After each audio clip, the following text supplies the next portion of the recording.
Assalamualaikum warahmatullahi wabarakatuh. Pada kesempatan ini saya akan mempresentasikan materi tentang moral dan etika dalam pembelajaran. Moral secara etimologis berasal dari kata mos dalam bahasa Latin yang berarti tata cara atau adat istiadat. Bentuk jamaknya adalah mores. Secara sederhana, moral adalah suatu sarana untuk mengukur benar tidaknya tindakan manusia. Definisi moral adalah rangkaian nilai tentang berbagai macam perilaku yang harus dipatuhi. Moral adalah ajaran tentang baik buruknya perbuatan dan kelakuan, akhlak, kewajiban, dan sebagainya. Sedangkan etika secara bahasa, kata etika berasal dari bahasa Yunani yang berarti etos, yang artinya tampak dari suatu kebiasaan. Dalam hal ini yang menjadi perspektif objeknya adalah perbuatan, sikap, atau tindakan manusia.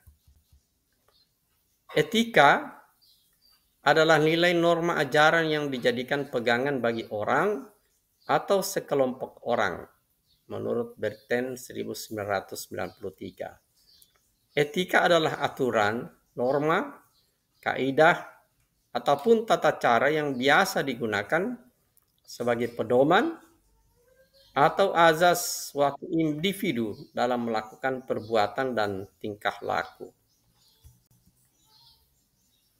Ada pengertian lain tentang istilah seperti nilai.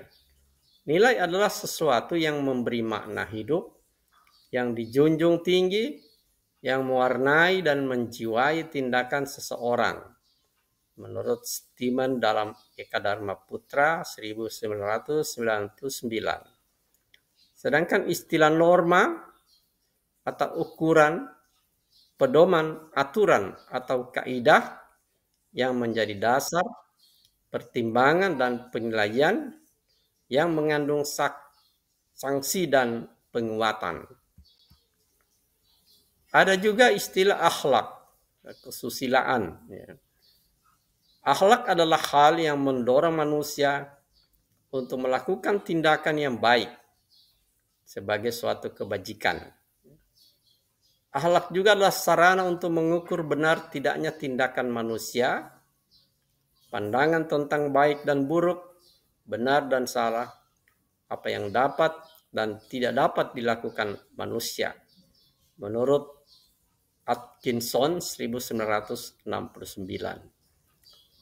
Akhlak adalah nilai seorang manusia yang dibentuk dari perbuatan melakukan ibadah kepada Allah Subhanahu wa taala. Oleh karena itu, orang yang rajin beribadah itu akan membentuk akhlakul karimah di dalam dirinya. Sebagaimana yang dicontohkan oleh Rasulullah Nabi besar Muhammad sallallahu alaihi wasallam. Sedangkan pembelajaran adalah proses interaksi peserta didik dengan pendidik dan sumber belajar pada suatu lingkungan belajar. Mengapa dosen perlu menerapkan etika dan moral dalam pembelajaran?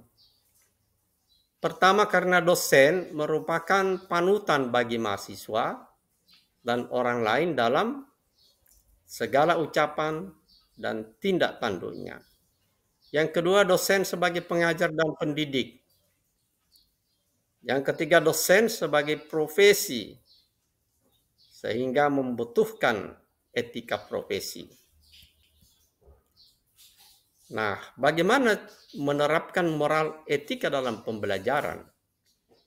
Pertama, seorang dosen harus memiliki dan mampu menerapkan nilai-nilai dan norma dalam pembelajaran. Yang kedua, dosen harus dapat menerima perbedaan nilai dan norma yang dianut oleh mahasiswa dan orang lain. Yang ketiga, dosen harus menyadari bahwa masalah pembelajaran merupakan kegiatan yang berkaitan dengan aspek etika dan moral. Yang keempat, seorang dosen harus dapat menjawab secara jujur pertanyaan-pertanyaan yang berkaitan dengan aspek etika dan moral secara umum. Yang kelima, dosen harus dapat menerapkan 4 kompetensi dasar, yaitu kepribadian atau personal, profesionalisme atau keahlian, pedagogik dalam sosial dan kemasyarakatan. Apa manfaat menerapkan moral dan etika dalam pembelajaran? Pertama, kita dapat menjunjung dan menghargai nilai-nilai kemanusiaan. Yang kedua, kita lebih toleran, etis, santun, dan adil dalam bersikap dan bertindak. Kemudian yang ketiga, kita lebih dapat menghargai kemampuan dan karya orang lain. Yang keempat, kita lebih bertanggung jawab terhadap bidang ilmu yang kita ampuh. Dan yang kelima, kita dapat meningkatkan profesionalitas kita. Beberapa contoh pelanggaran moral etika dalam pembelajaran. Yang pertama, plagiarisme, di mana seorang mahasiswa yang mengambil ide, tulisan, atau karya orang lain tanpa memberikan kredit atau mencantumkan sumber aslinya. Atau dosen atau pengajar yang menggunakan materi orang lain tanpa memberikan kredit pada pemilik aslinya. Kemudian kecurangan akademis, misalnya mahasiswa yang menyontek saat ujian atau tugas. Dosen atau pengajar yang memberikan jawaban atau bocoran kepada siswa sebelum ujian dilakukan. Bisa dalam bentuk penyalahgunaan kekuasaan, misalnya dosen atau staf administrasi yang memanfaatkan posisi mereka untuk keuntungan pribadi atau kepentingan tertentu. Atau mahasiswa yang memanipulasi sistem atau mencoba mempengaruhi keputusan akademik dengan cara-cara yang tidak etis. Kemudian diskriminasi dan pelecehan. Misalnya diskriminasi terhadap mahasiswa atau staf berdasarkan ras, jenis kelamin, agama, atau faktor-faktor lainnya. Bisa juga terjadi pelecehan verbal atau non-verbal terhadap individu di dalam lingkungan kampus. Yang berikut tidak transparan dalam evaluasi, misalnya dosen atau pengajar yang tidak memberikan umpan balik yang jujur dan adil kepada mahasiswa mengenai kinerja mereka. Kemudian proses seleksi atau evaluasi yang tidak transparan dan tidak adil. Ketidaksetaraan akses. Misalnya ketidaksetaraan dalam memberikan peluang atau akses ke sumber daya akademis. Bisa juga penyeleksian yang tidak adil terhadap mahasiswa atau staf dalam hal peluang pendidikan atau pekerjaan. Di dalam hal penelitian,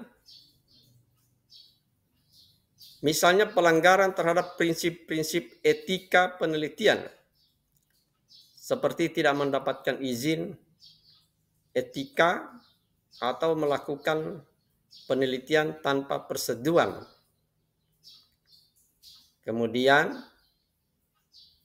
hasil penelitian yang tidak akurat atau bersifat manipulatif. Pemalsuan dokumen. Mahasiswa atau staf yang membuat atau mengubah dokumen, sertifikat, atau transkrip secara tidak tidak sesuai dengan peraturan. Pemalsuan tanda tangan atau segel resmi untuk kepentingan akademis. Kemudian ketidakjujuran dalam pelaporan. Mahasiswa atau staf yang memberikan informasi yang tidak akurat dalam laporan atau dokumentasi resmi.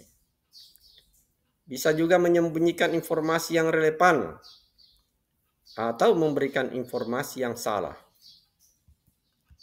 Nah, Bapak Ibu sekalian, inilah sedikit tentang persoalan moral dan etika dalam pembelajaran yang dapat saya sampaikan. Semoga ada manfaatnya bagi kita semua, terutama para dosen dan mahasiswa dalam mengikuti kegiatan pembelajaran di kampus. Demikian, nasrullah fatun qarib. Wassalamualaikum warahmatullahi wabarakatuh.